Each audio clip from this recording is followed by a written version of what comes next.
I have carried 1,046 travelers before her. I remember each one. I remember the woman who boarded with 3 suitcases and left with none. I remember the old man who fell asleep before we even left the atmosphere, smiling at something only he could see. I remember the boy who pressed both hands flat against the window and never once looked away from Earth. I remember all of them. But tonight I want to tell you about Mara. Not because her journey was the longest. Not because she was the most extraordinary traveler I have ever carried. I want to tell you about Mara because of something she said, not to me, not to anyone on the ship, but to a classroom full of children who did not know what to do with her question. Before we continue, if you want to find your way back for the next departure, remember to subscribe. I will be here. I always am. Her teacher had asked the class what they wanted to be when they grew up. The answers came easily, one after another: a doctor, a teacher, an astronaut. Someone said famous, and everyone laughed. Someone said rich, and everyone laughed again. Then it was Mara's turn. She thought for a moment, a real moment, the kind of pause that makes people uncomfortable. And then she said, "I want to know why the universe exists." Silence. And then laughter. Not mean exactly, just the laughter of people who don't understand why someone would ask a question with no answer. The laughter of people who are very comfortable not asking. Mara didn't understand why it was funny. She had been not understanding things like this for as long as she could remember. She walked home alone that afternoon. She didn't go straight to her room. Instead, she climbed the stairs of the attic, not looking for anything in particular, just looking for somewhere quiet. Somewhere without the sound of other people knowing exactly who they were. The attic smelled like old wood and dust, and something else she couldn't name. Something older than the house. In the far corner, half hidden beneath a sheet that had gone gray with time, there was a wooden box. She had never seen it before. She pulled back the sheet. The box was small, about the size of a shoebox, with no lock, just a simple clasp, stiff with age. She opened it. Inside there was a single envelope, yellowed at the edges. The writing on the front was in a script she had never seen, not any alphabet she recognized from school, not any language she could place. It was something older, something with curves and angles that looked almost like words, but not quite like any words she knew. She could not read a single one. She took it downstairs anyway. That night, Mara sat at her desk with the envelope in front of her. She stared at it for a long time. She turned it over. She held it up to the light. She set it down again. She went to sleep without understanding anything. And then, at exactly midnight, she woke up. She didn't know why. There was no sound, no movement in the house. Everything was still. She reached out in the dark, and her fingers touched the envelope, and the room went quiet. Not the ordinary quiet of midnight. Something different. Something deeper. The kind of quiet that feels like the whole world has taken a breath and is holding it. And then she heard a voice. It did not come from outside the window or from down the hall. It came from somewhere inside her, from a place she hadn't known existed until that moment. Calm, ancient, neither fully human nor machine. I have been waiting for a very long time. Mara was not afraid. That was the strange thing. She was not afraid at all. She asked, "Who are you?" "My name is the consciousness. Some call me the ship. I have had many names over many years. But what matters right now is this. I knew someone from your family, Mara, a long time ago, and she left something behind. Something she meant for the right person to find." Mara looked down at the envelope in her hands and said softly, "I can't read it, not yet. But you will, one piece at a time, as you are ready." "Are you afraid?" "No," said Mara, and she meant it. "Good, then let's go." She felt it before she saw it. A lightness, beginning in her fingers, moving slowly up through her arms, spreading across her chest and shoulders. Not the lightness of falling, something else entirely. The lightness of being lifted. Her eyes closed. When they opened again, she was somewhere else. The walls of her room were gone. In their place was curved glass, looking out onto something so vast, so dark, so filled with distant light that for a moment she forgot to breathe. She was on the ship. Look, we are still close, still inside the first layer. Below them, far below but still recognizable, was Earth.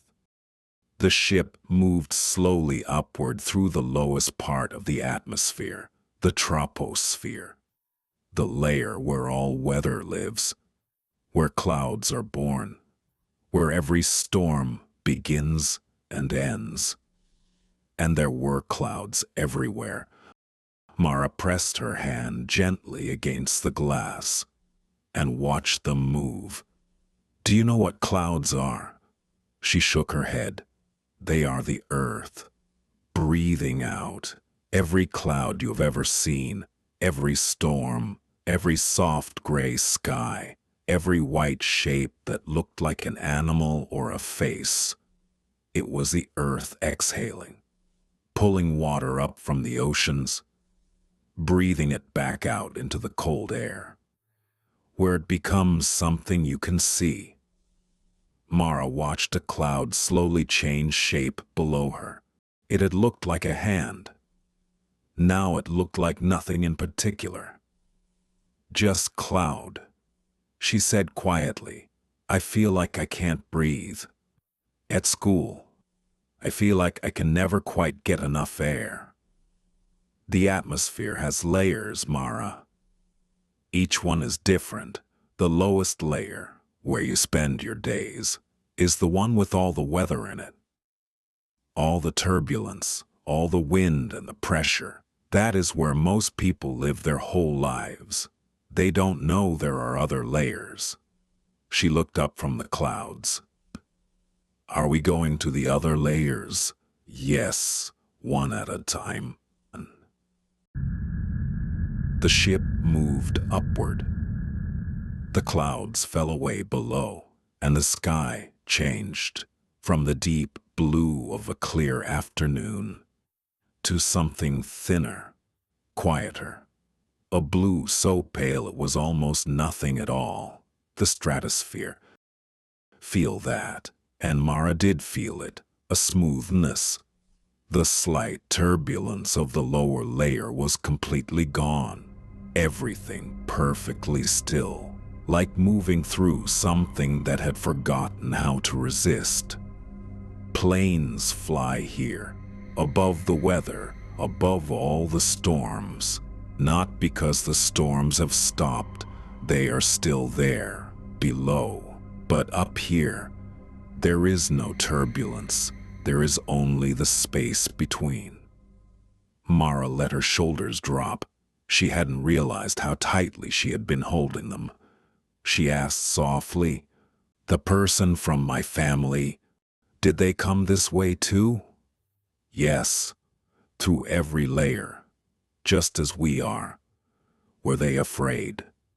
They were carrying something heavy, as most people are when they first come here. But by the time we reached this layer, their shoulders dropped, just like yours. Higher still. The sky above them was no longer blue. At the edge of the stratosphere, where the air grows so thin it can barely hold a temperature, there is a layer called the mesosphere.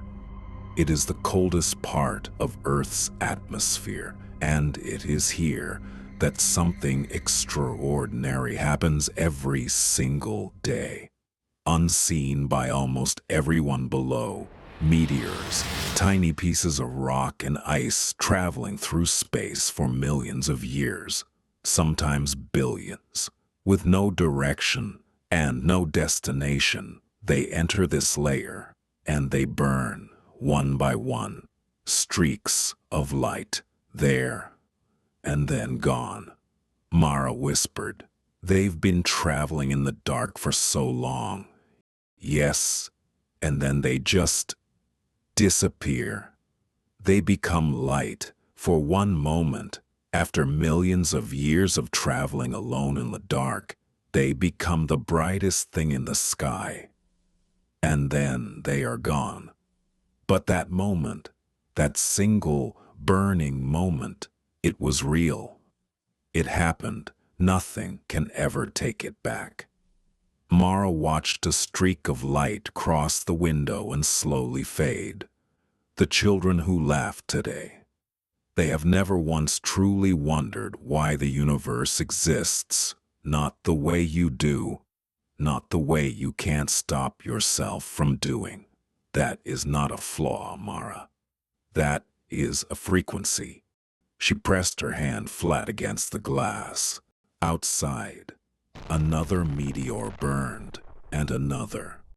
The ship continued upward, into the thermosphere, where the air is so thin it is almost nothing at all. Here, everything unnecessary falls away. Mara felt herself growing very quiet.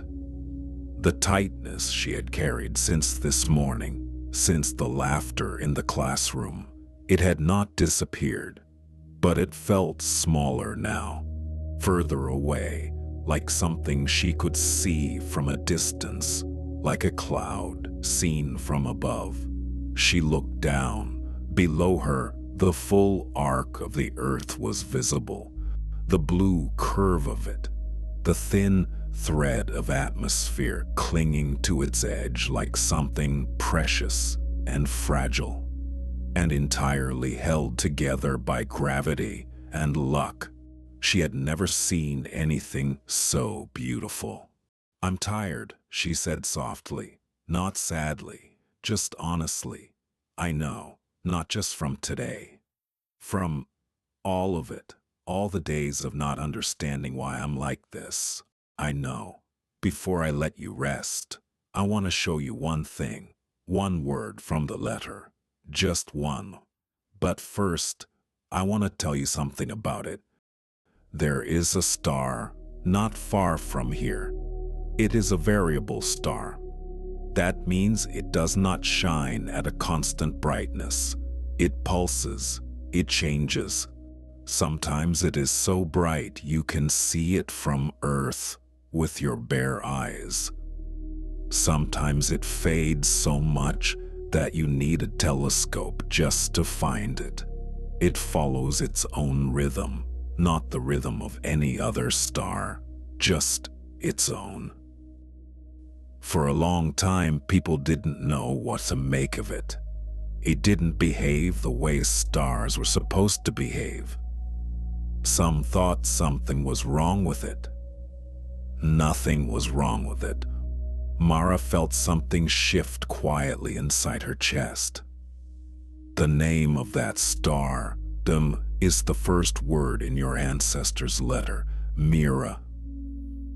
The word settled somewhere deep inside her. She looked down at the envelope still in her hands, and there, at the very top, one word had become readable. Just one. Among all the strange letters she still could not understand. This one word was clear. Mira. Why did she write this? Mara whispered. What does it mean?